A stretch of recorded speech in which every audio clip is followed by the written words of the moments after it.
अस्सलाम वालेकुम। आज हम लोग क्या पढ़े हैं? आज हम लोग पढ़े हैं ब्लॉक 7 की पैथोलॉजी हीमेटोलॉजी में WBC के डिसऑर्डर्स। ठीक है, पीछे हम लोगों ने क्या बात की है कि जब भी हमारे पास WBC का काउंट रेज होता है तो हमारे जहन के अंदर दो चीज़ें आती हैं कि या तो ये रिएक्टिव हो सकता है या ये नियोप्लास्टिक हो सकता है। अब रिएक्टिव हमारे पास क्या होता है? रिएक्टिव का मतलब ये था कि इन रिएक्शन टू अ स्टिमुलाई, कोई भी स्टिमुलस आया, कोई भी डिजीज हुई आपकी बॉडी के अंदर, फंगल, वायरल, बैक्टीरियल, तो उसके रिएक्शन में WBC का काउंट बढ़ गया। ठीक है, रिएक्टिव हमारे पास कुछ थी, इन्फेक्शियस मोनोन्यूक्लियोसिस वगैरह जैसी कंडीशन थी, वो मैंने आप लोगों को एक्सप्लेन कर दी, तो ये हो गया खत्म। अब हम लोगों ने क्या पढ़ना है? अब हमने पढ़ना है नियोप्लास्टिक प्रोलिफरेशन ऑफ WBC। ठीक है, नियोप्लास्टिक प्रोलिफरेशन का क्या मतलब होता है? इसका आम जुबान में मतलब ये है कि बॉडी के अंदर कैंसर की डेवलपमेंट हो रही है और कैंसर के नतीजे में WBC, स्पेसिफिक WBC का काउंट जो हो रहा है वो क्या हो रहा है? रेज हो रहा है। वैसे भी आप लोगों की कुछ प्रीवियस नॉलेज भी होगी कैंसर के हवाले से कि कैंसर में क्या होता है? WBC का काउंट बढ़ जाता है। इसमें हमने हिमेटोलॉजिकल मेलिग्नेंसीज के बारे में पढ़ना है। हिमेटोलॉजिकल यानी कि रिलेटेड टू ब्लड, और मेलिग्नेंसीज यानी ऐसा कैंसर जो कि स्प्रेड करता है। एक हमारे पास बिनाइन ट्यूमर्स होते हैं, कुछ हमारे पास मेलिग्नेंट ट्यूमर्स होते हैं। मेलिग्नेंट वो जो स्प्रेड करते हैं और बिनाइन वो जो एक ही जगह रहते हैं। तो हमने इसके अंदर हिमेटोलॉजिकल मेलिग्नेंसीज के बारे में पढ़ना है जो कि ऑल एज ग्रुप को अफेक्ट करते हैं। अब बच्चों यहाँ पे एक बात है कि आप लोगों की जो बुक है रॉबिन्स, उसके अंदर हर चीज़ की खिचड़ी पकाई हुई है, बहुत ज़्यादा कंजस्टेड करके लिखा हुआ है, हर चीज़ बीच में मिक्स की हुई है, तो इतनी ज़्यादा क्लियरली समझ नहीं आता अगर आप सिर्फ रॉबिन से पढ़ो। तो मैं आप लोगों को इस तरह से फ्लो चार्ट्स की फॉर्म में बिल्कुल सिंप्लीफाई करके पढ़ाऊंगी ताकि जब आप यहाँ से पढ़ो, फिर अपने नोट्स बनाओ, फिर बुक से रीड करो तो आप लोगों को समझ आए। आप लोग खाली बुक से रीड करोगे तो आप लोगों को कुछ समझ नहीं आना। ठीक है, तो इस लेक्चर के अंदर हम जो नियोप्लास्टिक प्रोलिफरेशन है उसका एक जनरल आइडिया लेंगे, जनरल कॉन्सेप्ट उसका समझेंगे, उसके बाद हम स्पेसिफिकली हर कैंसर की, हर ट्यूमर की बात करेंगे। तो नियोप्लास्टिक प्रोलिफरेशन हम लोग पढ़ने वाले हैं इस लेक्चर के अंदर। हमने क्या पढ़ना है कि नियोप्लाज्म क्या होता है, बेसिकली WBC का काउंट किस तरह से रेज होता है, और हिमेटोलॉजिकल मेलिग्नेंसीज की कौन सी हैं और किस तरह से हम उनको लेकर चलेंगे। अब हमारे पास जो हिमेटोलॉजिकल मेलिग्नेंसीज है उनको हमने डिवाइड किया है, यानी कैंसर्स को हमने डिवाइड किया है 3 ब्रांचेस के अंदर। कुछ होते हैं हमारे पास लिम्फोइड नियोप्लाज्म, कुछ हमारे पास होते हैं माइलॉइड नियोप्लाज्म, और कुछ हमारे पास होते हैं हिस्टियोसाइटिक नियोप्लाज्म।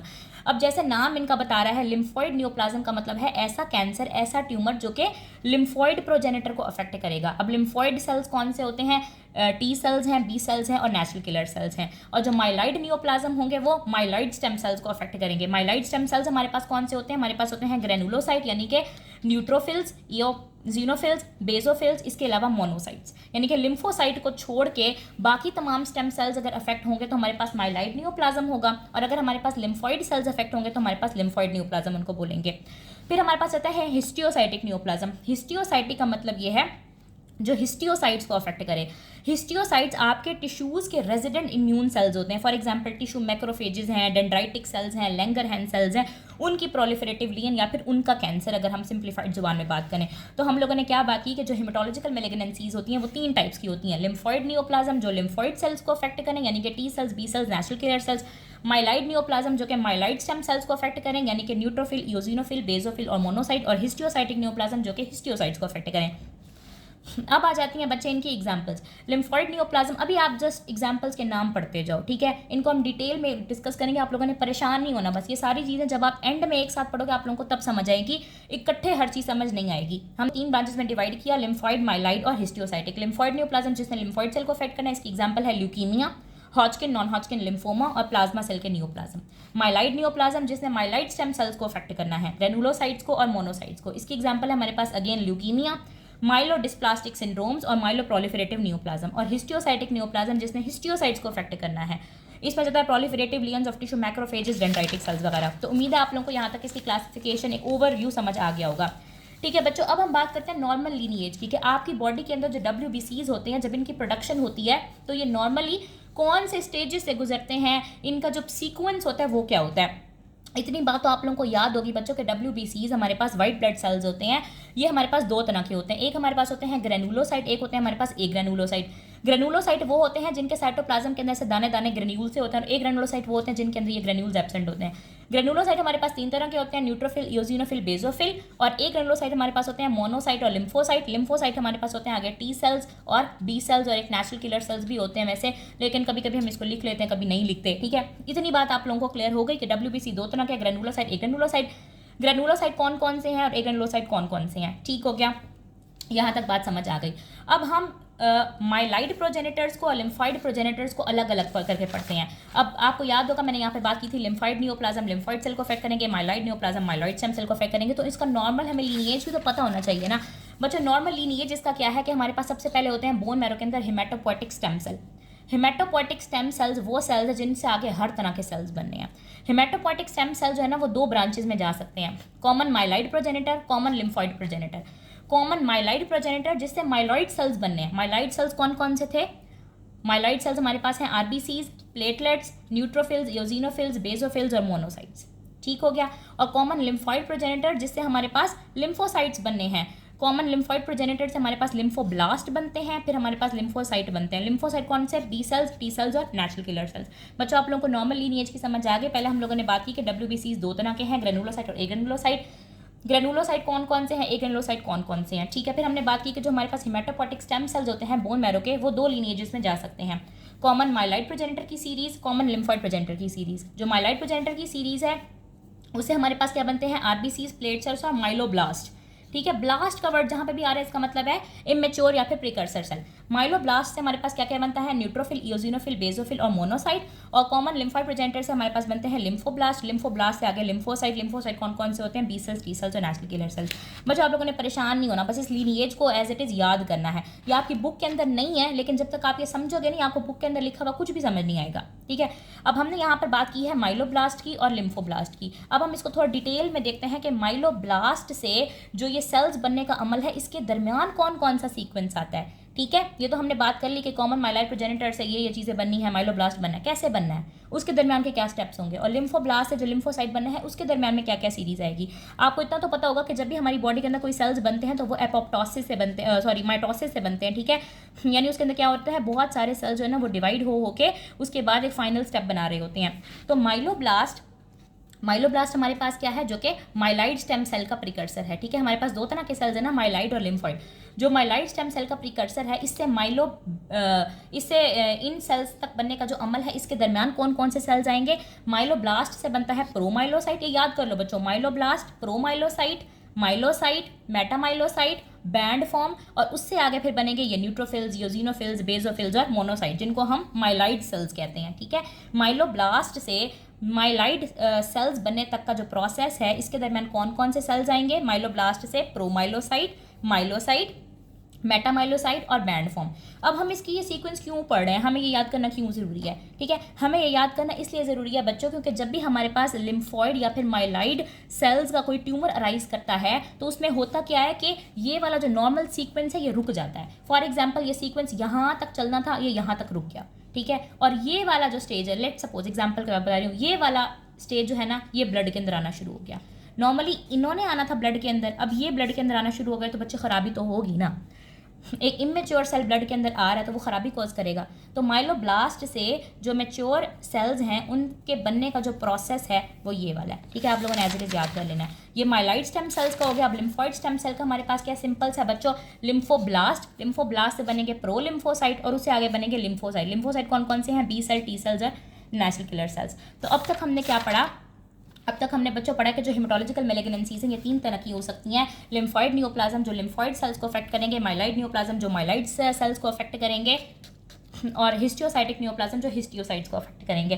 ठीक है। फिर हमने बात की कि ये बनते किस तरह से हैं। हमारे पास हेमेटोपोइटिक स्टेम सेल होते हैं जो common myeloid progenitor, common lymphoid progenitor में जा सकता है। माइलाइड से आगे ये बनते हैं, लिम्फॉइड से आगे ये बनते हैं। फिर हमने बात की कि माइलोब्लास्ट से जो मेच्योर सेल्स तक बनने का प्रोसेस है, इस प्रोसेस के दरमियान कौन कौन सी फॉर्म्स बनेंगी वो मैंने आप लोगों को यहाँ पे एक्सप्लेन कर दी। और लिम्फोब्लास्ट से यहाँ लिम्फोसाइट बनने का जो प्रोसेस है उसके दरमियान कौन सी फॉर्म आती है। ठीक है। अब हम लोग बात करते हैं कि आपकी बॉडी के अंदर जो कैंसर है वो डेवलप किस तरह से हो रहा है। अब तक मैंने जो बातें बताई ना ये वाली आपकी बुक के अंदर नहीं लिखी थी, लेकिन ये आप लोगों के लिए समझना बहुत ज़रूरी है। अब हम बात करते हैं कि बॉडी के अंदर कैंसर डेवलप किस तरह से होता है। ठीक है बच्चों, मैं थोड़ा सा आप लोगों को बुक से दिखाती हूँ कि आपकी बुक के अंदर ना सारी खिचड़ी पकी हुई है। ये न्यू प्लास्टिक प्रोलिफरेशन यहाँ से स्टार्ट किया, डायरेक्ट उन्होंने एक्यूट ल्यूकीमिया स्टार्ट कर दिया, कोई बीच में कुछ भी नहीं बताया हुआ। ठीक है। पहले ये वाली जो बात है ना, ये वाली बात ये मैं सबसे पहले आपको एक्सप्लेन कर रही हूँ। हेडिंग इसके ऊपर नॉन हॉजकिन लिम्फोमा और CLL की डाली हुई है, लेकिन इसके अंदर बात ये बताई हुई है कि आपकी बॉडी के अंदर कैंसर किस तरह से डेवलप हो रहा है। तो हम पहले ये बात करेंगे। ठीक है। अब वो यहाँ पे कह रहे हैं, ये बातें अक्सर लोगों को समझ नहीं आती। Tumours of mature B and T cells often resemble a specific stage of normal lymphocyte differentiation. अब वो क्या कह रहा है, वो ये कह रहा है कि जो बी या टी सेल के ट्यूमर्स हैं, ठीक है, जो हमने अभी लिम्फॉइड ट्यूमर्स की बात की है, हमने बात की ना कि जो लिम्फॉइड न्यूप्लाज्म होते हैं वो लिम्फॉइड सेल को अफेक्ट कर रहे होते हैं। बी और टी सेल के जो ट्यूमर्स होते हैं, इनमें क्या होता है कि जो नॉर्मल डिफरेंशिएशन का प्रोसेस था ना, फॉर एग्जांपल ए फॉर्म बनी थी, फिर बी फॉर्म बनी थी, फिर सी फॉर्म बनी थी, फिर डी फॉर्म बनी थी, ठीक है, ये वाला जो प्रोसेस था ये हो जाता है स्टॉप, और यहाँ पे ग्रोथ अरेस्ट हो जाती है। किसी बीच वाले एक फेज के अंदर ग्रोथ अरेस्ट हो जाती है, और वो जो लिम्फो ब्लास्ट होते हैं वो आपके पास ब्लड के अंदर आना शुरू हो जाते हैं, ठीक है। ग्रोथ हमारे पास अरेस्ट हो जाती है at a specific stage of normal lymphocyte differentiation, यानी कि जो नॉर्मल लिम्फोसाइट की डिफरेंशिएशन का प्रोसेस था वो बीच में रुक गया, जिसकी वजह से एक इमेच्योर फॉर्म ब्लड के अंदर आना शुरू हो गई और उसने खराबी कोज करना स्टार्ट कर दी, ठीक है। ये वाली बात आपने बस इसको ना पढ़ते जाना है, इसको इसकी समझ ज़रूरी है, ये इसमें से एमसीक्यू वगैरह इस तरह से नहीं आएगा, ठीक है। तो वो कह रहे हैं tumours of mature B and T cells often resemble a specific stage of normal lymphocyte differentiation, ठीक है, ये बात समझ आ गई। उसके बाद वो कह रहा है class switching and somatic hyper mutation are regulated form of genomic instability that occur in germinal centre reaction, they are mistake prone and hence place germinal centre B cell at high risk for potentially transforming mutation. अब इसमें से कुछ समझ नहीं आ रही क्या कह रहा है ये बच्चों। देखो, वो कह रहा है कि दो प्रोसेस ऐसे हैं जो वैसे तो नॉर्मल हैं, लेकिन अगर इनके अंदर थोड़ी सी भी खराबी आ जाएगी तो ये आपके कैंसर की तरफ आपको लीड कर सकते हैं। कौन से हैं वो दो प्रोसेस? एक है हमारे पास क्लास स्विचिंग और एक है हमारे पास सोमैटिक हाइपर म्यूटेशन। अब ये होता क्या है, नॉर्मली बात को समझो। वो कह रहा है कि जर्मिनल सेंटर बी सेल जो है ना वो कैंसर कॉज कर सकते हैं, ये वो बात कह रहा है। अब किस तरह से कॉज कर सकते हैं? नॉर्मली हमारे पास क्या होता है कि जो बी सेल्स, अच्छा बी सेल्स का काम क्या होता है आप लोगों को याद होगा, बी सेल्स का काम क्या होता है कि इसने एंटीबॉडी बनानी होती है, ठीक है। एंटीबॉडी ना के क्या करना होता है, एंटीजन के साथ कंबाइन करना होता है और वो जो वायरस जो बैक्टीरिया है उसको बॉडी से निकालना होता है, खत्म करना होता है। बी सेल ने क्या बनानी है, एंटीबॉडी बनानी है, ठीक है। अब जैसे ही बी सेल किसी एंटीजन से मिलता है ना, जैसे इसका कांटेक्ट होता है किसी एंटीजन से, तो ये क्या करता है, एक स्पेशल एरिया के अंदर चला जाता है, ठीक है। आप समझो कि एक स्पेसिफिक इसकी जगह है बॉडी के अंदर, वहाँ ये घुस जाता है बी सेल, उस जगह को कहते हैं जर्मिनल सेंटर, ठीक है। जैसे ही बी सेल किसी एंटीजन के साथ कॉन्टैक्ट में आता है तो वो एक स्पेशल एरिया में चला जाता है जिसको बोलते हैं जर्मिनल सेंटर। अब बी सेल जर्मिनल सेंटर के अंदर जाके करता क्या है, वहाँ जाके ये डिवाइड होता है, अपनी तादाद को बढ़ाता है, जो एंटीबॉडी की फॉर्मेशन है उसको इंप्रूव करता है। इसका काम क्या, एंटीबॉडी बनाना ना। तो जैसे ही उसने देखा कि कोई एंटीजन आया हुआ है, कोई बैक्टीरिया कोई वायरस बॉडी के अंदर घुसा हुआ है, तो उसने कहा मैं अपनी एफिशिएंसी बढ़ा के आता हूँ। एफिशिएंसी बढ़ाने के लिए कहाँ जाता है, एक स्पेसिफिक एरिया के अंदर, उसको बोलते हैं जर्मिनल सेंटर। जर्मिनल सेंटर में जाकर ये डिवाइड करता है, जो एंटीबॉडी की फॉर्मेशन होती है उसको इंप्रूव करता है, और जो एंटीबॉडी की टाइप होती है उसको चेंज करता है, ठीक है। इसी प्रोसेस को बोलते हैं क्लास स्विचिंग और सोमैटिक हाइपर म्यूटेशन, ठीक है। यानी कि नॉर्मली हमारे पास क्या होता है, सोमैटिक हाइपर म्यूटेशन के अंदर बी सेल ने देखा कि बॉडी के अंदर कोई एंटीजन घुसा हुआ है, ठीक है। बी सेल क्या करेगा, जर्मिनल सेंटर में जाएगा, वहां जाके अपने डीएनए को चेंज करेगा, अपने डीएनए को मॉडिफाई करेगा ताकि वो बेटर एंटीबॉडीज बना सके। लेकिन वो कह रहा है कि ये एक मिस्टेक प्रोन प्रोसेस है, यानी इसके अंदर गलती होने का बहुत ज़्यादा चांसेस है, ठीक है। हमारे पास कैंसर किस तरह से डेवलप हो रहा होता है, जीन के अंदर म्यूटेशन आ जाती है, डीएनए के अंदर म्यूटेशन आ जाती है, डीएनए के अंदर तब्दीली आ जाती है, इसकी वजह से कैंसर हो जाता है। अब बी सेल ने क्या किया था, उसने अपनी तरफ से अच्छा सोचा कि मैं जो है ना अपना डीएनए चेंज करके आता हूँ ताकि अच्छे से अच्छी एंटीबॉडीज़ बना सकूँ और एंटीजन को जिस्म से निकाल सकूँ। लेकिन इस प्रोसेस के दरमियान हुआ क्या कि ये एक मिस्टेक प्रोन प्रोसेस है, हो सकता है इसके अंदर गलती हो जाए। बच्चों ये यूँ नहीं होगा कि हर दफ़ा गलती हो जाएगी, लेकिन गलती हो सकती है। तो सोमैटिक हाइपर म्यूटेशन एक नॉर्मल प्रोसेस था जिस प्रोसेस में बी सेल्स ने अपने डीएनए को मॉडिफाई करना था बेटर एंटीबॉडीज बनाने के लिए, ये लेकिन इस प्रोसेस के दरमियान कैंसर डेवलप हो सकता है। दूसरा प्रोसेस है क्लास स्विचिंग, जिस तरह नाम से प्रेजेंट आपको कर रहा है कि बी सेल्स के पास एक ऐसी कैपेसिटी होती है, एक ऐसी खासियत होती है कि वो एंटीबॉडी की क्लास को चेंज कर सकें, ठीक है। हमने क्या बात की है कि बी सेल ने क्या बनानी है, एंटीबॉडी बनानी है। अब आपको अगर थोड़ी सी प्रीवियस नॉलेज हो तो आपको पता होगा कि एंटीबॉडीज हमारे पास 5 तरह की होती हैं, ठीक है। आईजीजी होती है, आईजीए होती है, आईजीएम होती है, आईजीई होती है, आईजीडी होती है। इन सब के अपने अपने काम होते हैं।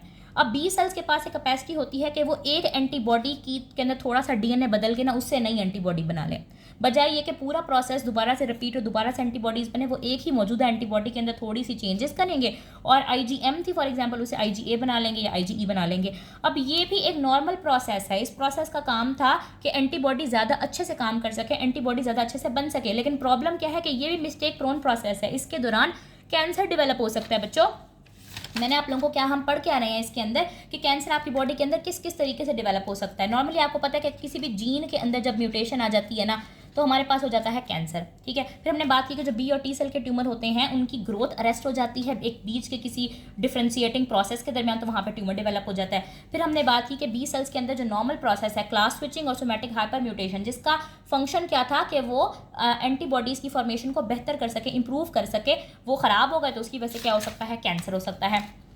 अब एक तीसरा प्रोसेस हमारे पास क्या है, वो ये कह रहा है कि नॉर्मली क्या होता है कि जो हमारे पास बी सेल्स होते हैं या टी सेल्स होते हैं, जब वो मेच्योर हो रहे होते हैं, ठीक है, जब उनकी मेचुरेशन का प्रोसेस हो रहा होता है, तो वो अपने ऊपर लगे हुए जो रिसेप्टर के जीन्स होते हैं ना, उनको क्या करते हैं, रीअरेंज करते हैं। यानी कि आपकी बॉडी के अंदर अब मिलियंस ऑफ बी सेल्स और टी सेल्स हैं, ये सारे हमारे पास क्या है, लिम्फोसाइट है ना, बी सेल्स और टी सेल लिम्फोसाइट होते हैं।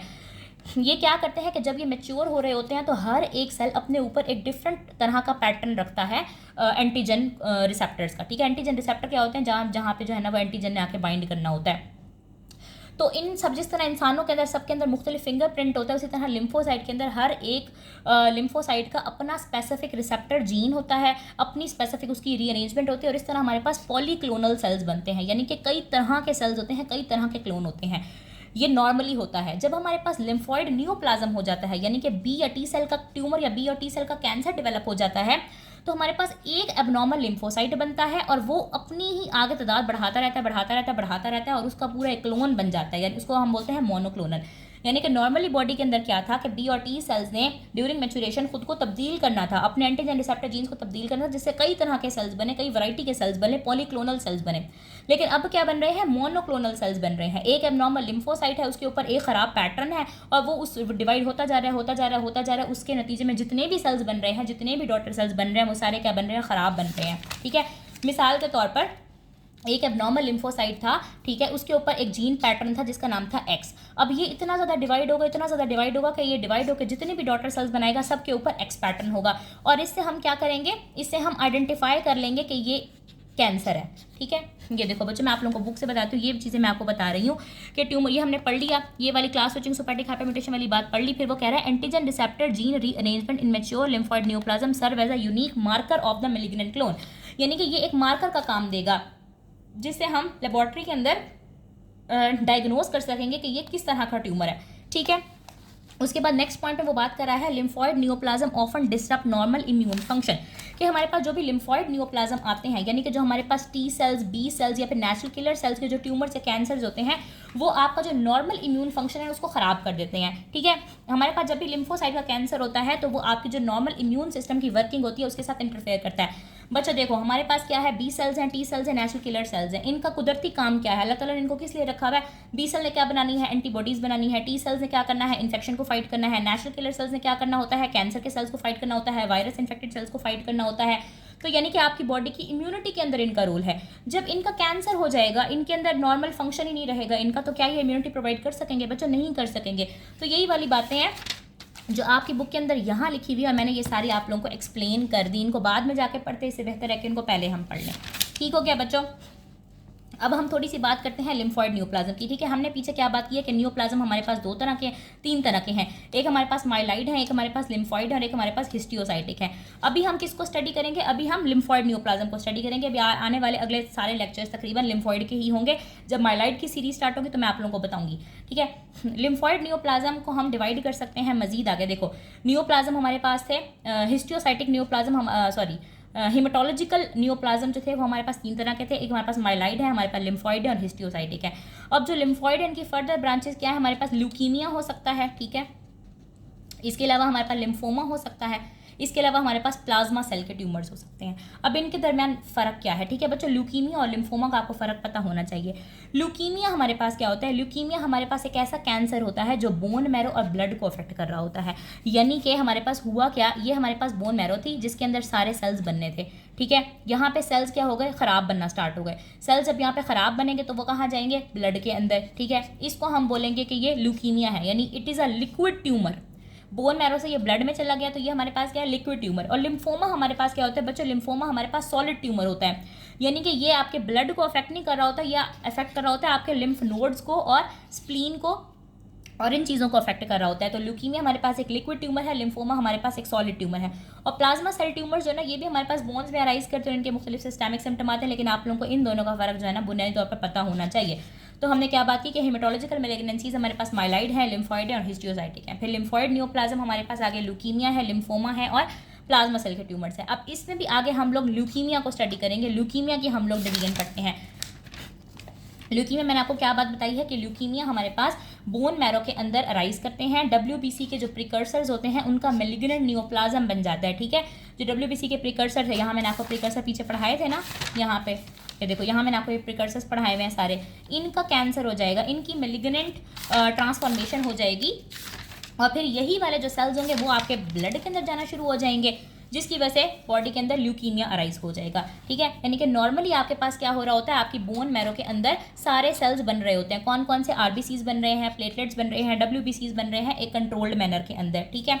जब ल्यूकीमिया होता है तो हमारे पास एक एबनॉर्मल प्रिकर्सर की वजह से वो सेल हो गया मेलिग्नेंट और वो इतना ज़्यादा रैपिडली मल्टीप्लाई करेगा कि वो अपनी तरह का एक क्लोन बन लेगा, अपनी पूरी एक कॉलोनी बना लेगा और नॉर्मल मैरो के सेल्स को निकाल देगा या उनको रिप्लेस कर देगा। मिसाल के तौर पर मैं आपको बताती हूँ कि आज आपकी बोन मैरो के अंदर 10 RBC बनने थे, 10 प्लेटलेट बनने थे, 10, ये बिल्कुल एग्जाम्पल है एक आपको समझाने के लिए, ये पेपर में ना लिखाना।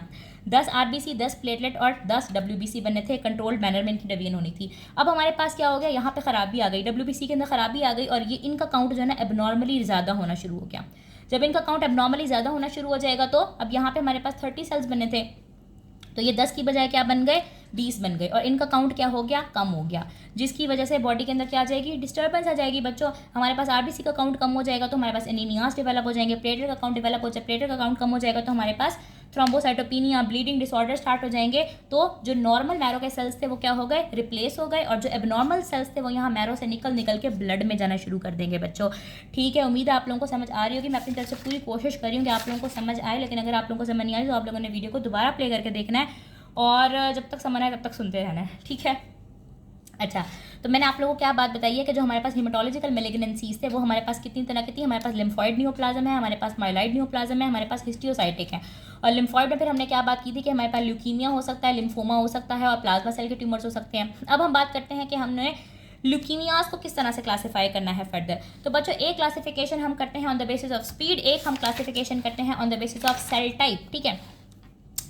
अब हमारे पास स्पीड की बेसिस पे अगर हम डिवाइड करें इनको तो हमारे पास एक्यूट हो सकता है या फिर क्रोनिक हो सकता है, ठीक है। एक्यूट आप लोगों को पहले भी पता होगा, आप लोगों की प्रीवियस नॉलेज होगी कि एक्यूट हमारे पास कौन से कैंसर्स होते हैं। एक्यूट हमारे पास वो ट्यूमर्स होते हैं जो एग्रेसिव होते हैं, उनका शॉर्ट कोर्स होता है, उनके सिम्टम बहुत सीवियर होते हैं, उनका रैपिड ऑनसेट होता है, यानी कि बंदा बिल्कुल ऐसे महीनों के अंदर ख़त्म हो जाता है। और सबसे इंपॉर्टेंट बात इसकी क्या है बच्चों, इस तरह के कैंसर के अंदर, एक्यूट कैंसर्स के अंदर, एक्यूट न्यूप्लाज्म के अंदर जो इमेच्योर ब्लास्ट सेल्स होते हैं ना वो ब्लड के अंदर आना शुरू होते हैं। जैसे यहाँ पे मैंने आपको इसकी डिवीजन बताई थी कि फॉर एग्जांपल अगर हम माइलाइड सीरीज़ की एग्जांपल लेते हैं, माइलोब्लास्ट, प्रोमाइलोसाइट, माइलोसाइट, मेटामाइलोसाइट, बैंड फॉर्म, ये हमारे पास इसके लेटर प्रिकर्सर्स हैं, ये हमारे पास इसके जो है ना वो प्रीवियस कह लो या अर्लियर प्रिकर्सर्स कह लो। तो जब भी हमारे पास एक्यूट कैंसर होगा, चाहे वो लिम्फॉइड का है चाहे वो माइलाइड का है, उसके अंदर जो पहले वाले प्रिकर्सर्स होंगे ना वो ब्लड में आना शुरू होंगे, क्योंकि बॉडी के अंदर कैंसर इतना जल्दी डेवलप हो रहा है कि बस ये थोड़ा सा डिवाइड होकर ब्लड के अंदर, थोड़ा सा डिवाइड होकर ब्लड के अंदर, थोड़ा सा डिवाइड होकर सेल ब्लड के अंदर। तो ये जो इमेच्योर अर्लियर प्रिकर्सर्स होते हैं, प्रोजेनिटर्स होते हैं, वो ब्लड के अंदर आते हैं एक्यूट के अंदर, ठीक है। और जो हमारे पास क्रोनिक कैंसर्स होते हैं, क्रोनिक जो आपके पास मैलिग्नेंसीज हैं, उसका स्लो प्रोग्रेशन होता है, ठीक है, वो आहिस्ता आहिस्ता प्रोग्रेस होता है और इसके अंदर ब्लड में रिलेटिवली मेच्योर सेल्स या फिर बाद वाले सेल्स आना शुरू होते हैं। यानी कि अगर हम माइलाइड की एग्जांपल लें तो अगर हमारे पास एक्यूट कंडीशन थी तो प्रोमाइलोसाइट ब्लड में आना शुरू हो जाएगा मिसाल के तौर पर, और अगर हमारे पास क्रोनिक कंडीशन है तो आपके अंदर जो बैंड फॉर्म है ये ब्लड के अंदर आना शुरू हो जाएगा।